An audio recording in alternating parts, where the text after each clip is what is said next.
Di balik meja kerja yang berkilau, di balik senyum ramah seorang pemimpin yang dielu-elukan ribuan karyawan, tersimpan serangkaian kisah kelam yang bahkan iblis pun akan menunduk malu mendengarnya. Ia adalah sosok yang dielu-elukan sebagai teladan kesuksesan, CEO muda yang karismatik, inspiratif, dan disebut banyak orang sebagai wujud nyata kerja keras dan keimanan. Tapi di balik jas mahalnya, di balik sorot matanya yang meneduhkan, tersembunyi sesuatu yang jauh lebih mengerikan dari sekadar pengkhianatan. Ia bukan sekadar pemimpin. Ia adalah perancang kehancuran yang membungkus dosa dengan senyuman lembut dan doa di depan kamera. Lebih dari 5 wanita, lebih dari 5 kehidupan yang dirusak. Mereka bukan sekadar korban cinta. Mereka adalah korban kekuasaan. Ia menjadikan rahim wanita sebagai portofolio kelam yang tak pernah diumumkan di rapat direksi. Setiap janji pernikahan yang ia bisikan hanyalah instrumen. Setiap sentuhan penuh kasih hanyalah jebakan yang disusun rapih oleh otak dingin seorang manipulator ulung. Beginilah kisah The Charmer. Seorang pria yang berpura-pura menjadi malaikat penolong, padahal dialah pencipta luka paling dalam. Ia menciptakan kehidupan hanya untuk membuangnya. Ia menabur kasih hanya untuk menuai kehancuran. Persiapkan hati dan pikiran Anda, karena kisah ini bukan sekadar pengkhianatan cinta. Ini adalah kisah tentang kekuasaan, keserakahan, dan kejahatan yang berselimutkan doa. Di balik meja kerja mewah itu, tersembunyi ratusan kehancuran. Dan malam ini, kita akan membongkar semuanya satu demi satu. Ia adalah citra sempurna dari kesuksesan modern. Usianya belum genap 40, tapi namanya sudah terpampang di majalah bisnis nasional. Dalam setiap wawancara, tutur katanya bijak, setiap kalimatnya terdengar seperti nasihat hidup. Ia berbicara tentang kejujuran, integritas, dan nilai-nilai keluarga. Tapi di balik setiap kata yang meluncur, tersembunyi niat yang bertolak belakang. Karena bagi Bos X, kesempurnaan adalah alat, dan kepercayaan adalah senjata. Ia bukan predator yang datang dalam gelap. Ia datang di bawah cahaya, di tengah doa, di antara tawa dan pujian. Kepada satu wanita, ia tampil sebagai mentor yang penuh perhatian. Kepada lainnya, ia menjadi pendengar yang lembut di saat hati sedang retak. Ia tahu waktu terbaik untuk muncul, saat seseorang paling membutuhkan sandaran, dan ia pun menjadi jawaban yang salah untuk doa yang tulus. Tak ada yang curiga, setiap pesan darinya terdengar seperti perhatian tulus. Setiap janji yang diucapkan terasa begitu meyakinkan. Ia menjanjikan masa depan, cinta, dan status. Tapi yang ia berikan hanyalah jebakan yang dibungkus dengan kata percaya. Bagi korban A, semuanya terasa seperti mimpi. Ia dibawa ke acara formal, dikenalkan pada rekan-rekan bisnis sebagai masa depan saya. Saat itu, hatinya meledak oleh harapan. Tapi di waktu yang sama, Bos X mengucapkan kalimat yang sama pada wanita lain di tempat berbeda. Skenarionya sama, naskahnya identik, hanya pemeran wanitanya yang berganti. Begitulah cara Bos X membangun kerajaannya, bukan dari saham atau inovasi, melainkan dari hati-hati yang ia taklukkan dengan janji. Ia menciptakan kisah cinta bukan untuk membahagiakan, tapi untuk menguasai. Ia tahu betul, kepercayaan adalah mata uang yang paling mudah ia beli dan paling mahal dibayar oleh korban. Dan di balik sorot kamera yang menyanjungnya sebagai panutan, ia tertawa. Karena bagi Bos X, manipulasi bukan dosa. Itu seni yang ia kuasai dengan sempurna. Pada awalnya, kabar itu seharusnya membawa kebahagiaan.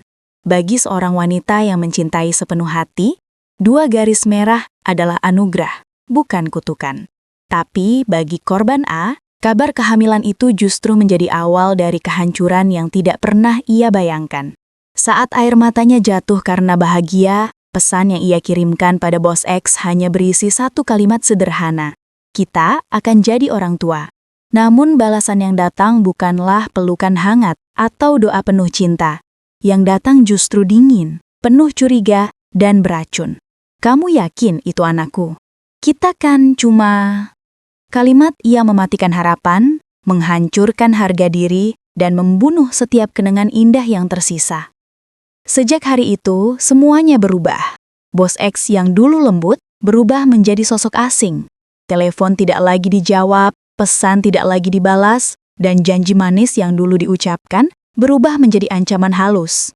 Jangan sampai karirmu hancur karena keputusan bodoh, katanya dalam satu pertemuan singkat di mobil mewah. Ia tahu betul, kekuasaan adalah perisai yang tak tembus oleh air mata. Dengan uang dan pengaruh, ia menekan, mengatur, dan memaksa. Korban yang bekerja di perusahaannya diancam pemutusan kontrak, yang di luar dibungkam dengan kompensasi besar dan janji kerahasiaan.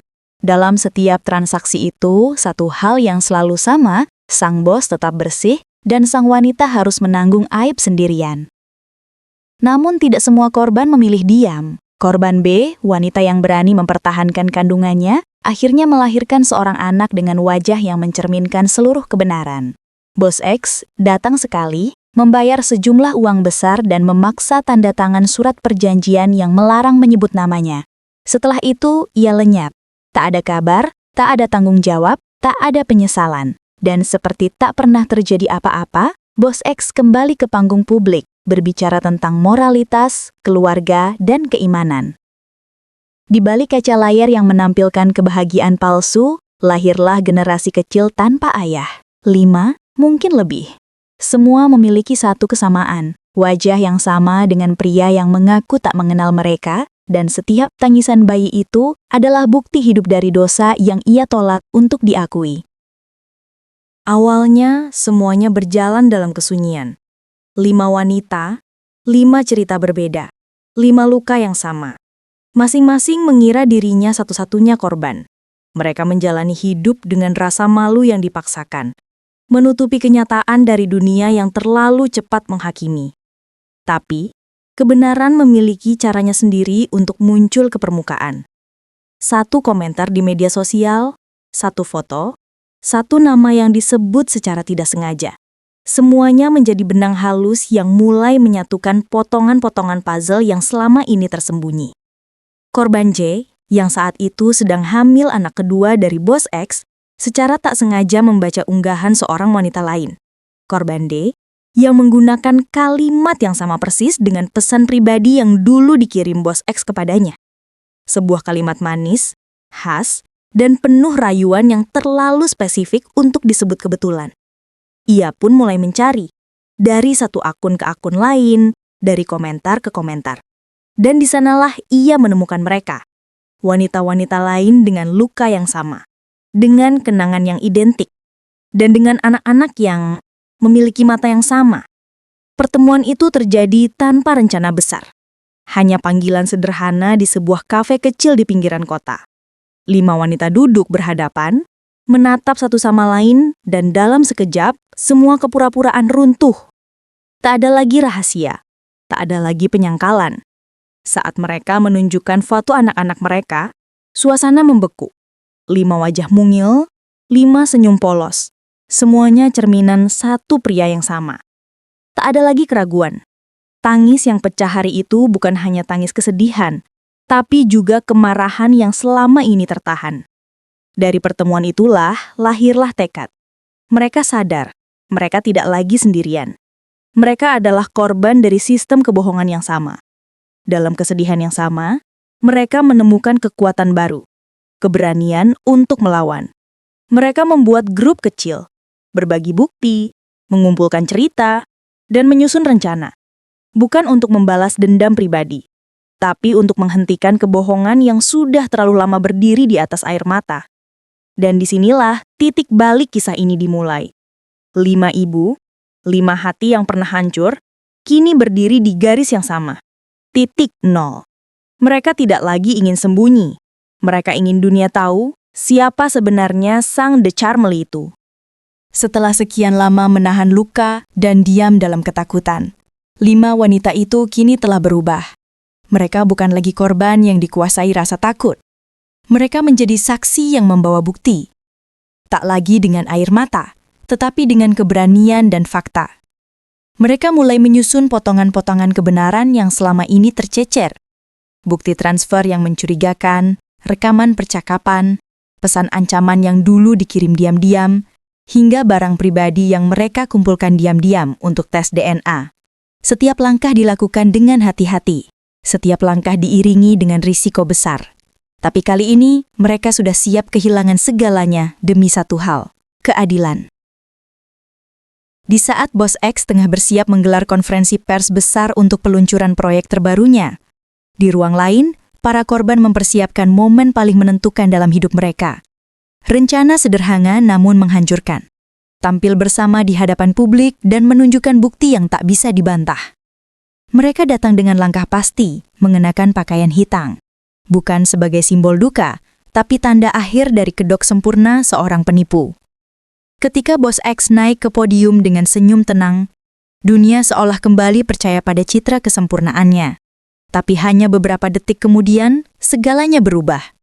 Dari sudut ruangan, seorang wanita berdiri dan mengangkat 5 lembar kertas. Hening seketika menyelimuti ruangan. 5 hasil tes DNA yang menunjukkan kecocokan mutlak. Lalu layar besar di belakang panggung menampilkan foto. 5 anak kecil dengan wajah yang begitu mirip. Mata, hidung, senyum semuanya cerminan pria yang kini berdiri membeku di atas panggung. Tak ada lagi tempat bersembunyi. Suasana berubah kacau. Kilatan kamera bertubi-tubi, wartawan berteriak, dan tatapan karyawan yang dulu mengaguminya kini berubah menjadi pandangan jijik. Bos X mencoba berbicara, tapi suaranya tak keluar. Tubuhnya goyah seolah seluruh dunia menimpa pundaknya sekaligus. Dalam satu momen singkat itu, seluruh topengnya runtuh. Semua kebohongan, doa palsu, dan citra suci yang ia bangun selama bertahun-tahun lenyap dalam satu tiupan kebenaran. Begitulah.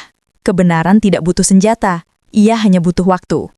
Dan malam itu, kebenaran akhirnya menang. Setelah malam itu, dunia yang dulu berputar di sekitar nama Bos X berhenti seketika. Skandal itu menyebar secepat api di padang kering. Saham perusahaan anjlok, rekan bisnis menarik diri, dan media menayangkan wajahnya tanpa henti, bukan lagi sebagai simbol kesuksesan, tapi sebagai lambang kehancuran moral di balik jas dan dasi. Ia dipanggil untuk dimintai keterangan, dituntut oleh beberapa pihak, dan kehilangan seluruh kepercayaan yang dulu menjadi bentengnya. Setiap langkahnya kini diikuti pandangan sinis. Orang-orang yang dulu menunduk hormat kini menatap dengan jijik. Ia bukan lagi bos karismatik. Ia hanya lelaki yang gagal menjadi manusia. Sementara itu, kehidupan perlahan berjalan bagi para korban. Mereka tidak menjadi kaya, tidak tiba-tiba bahagia, tapi mereka menemukan sesuatu yang lebih berharga, ketenangan. Dari keterpurukan, mereka membangun kekuatan baru. Mereka membentuk komunitas kecil untuk saling membantu, mengasuh anak-anak mereka bersama. 5 anak dengan wajah yang sama kini tumbuh dalam pelukan 5 ibu yang saling menguatkan. Mereka tidak memiliki seorang ayah yang bisa dibanggakan, tetapi mereka memiliki kisah keberanian yang akan dikenang. Mereka tidak lagi menyembunyikan kebenaran. Mereka menghadapinya dengan kepala tegak. Kisah ini bukan sekedar tentang dosa seorang pria, tapi tentang kebangkitan wanita-wanita yang menolak menjadi korban selamanya. Mereka mengajarkan dunia bahwa keadilan tidak selalu datang dari pengadilan, kadang datang dari keberanian untuk berkata, "Cukup."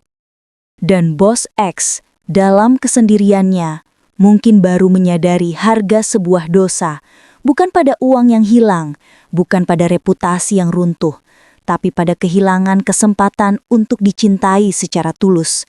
Karena ketika cinta dijadikan alat, Tuhan akan menuntut dengan cara yang tidak bisa dibeli. Begitulah akhir dari kisah The Charmer. Seorang pria yang menciptakan kehidupan hanya untuk membuangnya, dan 5 wanita yang membangun kehidupan baru dari reruntuhan kebohongan. Inilah harga sebuah dosa. ketika kuasa menjadi candu dan kebenaran akhirnya datang menagih. Sahabat Ruang Kisah, di balik setiap kisah megah tentang kesuksesan, seringkali tersembunyi ruang kecil bernama kesepian dan keserakahan. Di balik karisma yang memukau, ada racun yang menunggu kesempatan untuk meneteskan bisa. Dan di balik kata-kata indah tentang cinta dan tanggung jawab, terkadang terselip niat gelap untuk menguasai. Kisah Bos X bukan hanya tentang satu orang yang jatuh karena perbuatannya sendiri, tapi tentang wajah nyata dari kekuasaan yang tanpa kendali moral. Ketika karisma berubah menjadi senjata, cinta menjadi alat, dan janji dijadikan jerat, korbannya bukan hanya hati yang patah, tetapi juga masa depan yang belum sempat tumbuh. 5 anak, 5 kehidupan yang lahir bukan karena cinta sejati, tapi karena manipulasi yang dibungkus dalam kata percaya. Dunia seringkali memuja kesuksesan, tapi lupa bertanya, di atas penderitaan siapa kesuksesan itu berdiri. Namun, di sisi lain, kisah ini juga tentang kekuatan. Tentang wanita-wanita yang berani mengubah tangisan menjadi perlawanan dan luka menjadi kekuatan untuk hidup. Mereka bukan hanya korban, mereka adalah saksi. Saksi bahwa keadilan mungkin datang terlambat, tapi ia tak pernah benar-benar hilang. Pertanyaan ini bukan hanya untuknya, tapi juga untuk kita semua, yang kadang terlalu mudah mengagumi tanpa berani menilai. Dunia ini tidak kekurangan orang pandai berbicara, tapi terlalu sedikit yang benar-benar berperilaku jujur. Maka, jangan hanya menonton, berikan pendapat Anda di kolom komentar. Apa yang seharusnya terjadi pada orang-orang seperti Bos X? Apakah keadilan hukum cukup, atau masih ada keadilan moral yang harus ditegakkan? Tuliskan pendapat Anda. Berbagilah jika Anda pernah mengalami hal serupa. Like jika Anda percaya setiap kebenaran pantas diungkap. Subscribe dan nyalakan notifikasi agar Anda tak ketinggalan kisah nyata lain yang mengguncangkan hati. Sampai jumpa di kisah berikutnya, di Ruang Kisah, tempat di mana kebenaran, sekelam apapun, akhirnya menemukan cahaya.